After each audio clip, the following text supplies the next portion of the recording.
Hi, this is Joyce Farrell. Let's talk about structure. Structured programming has three structures. With a sequence structure, you enter the structure and then you perform one step after the other for as many steps as it takes to accomplish a problem, and then you exit the structure. The second structure is a selection structure. When you enter a selection, you ask a question. If the answer is yes, you travel one logical path of the selection. Or, when you enter the selection structure and ask the question, if the answer is no, you travel the other logical path of the structure. Either way, you exit the structure when you're done. The third structure is a loop. When you enter a loop, you ask a question.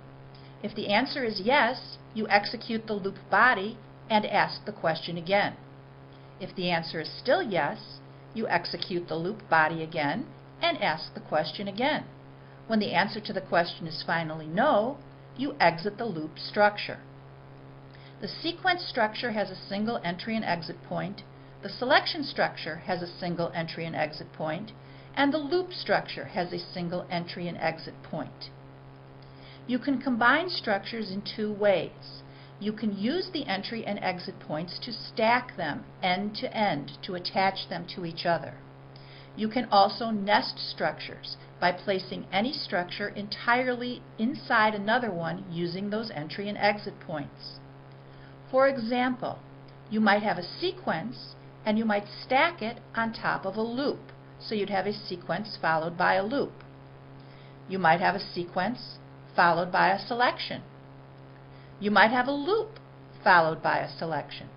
Or you might have any other combination of structures stacked end to end.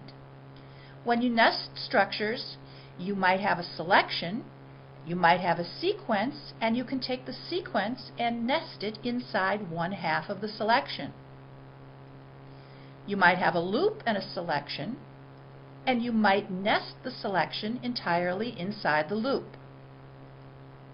The three structures, sequence, selection, and loop, can be stacked and nested and combined in an infinite number of ways, but the three of them alone can be used to solve every programming problem.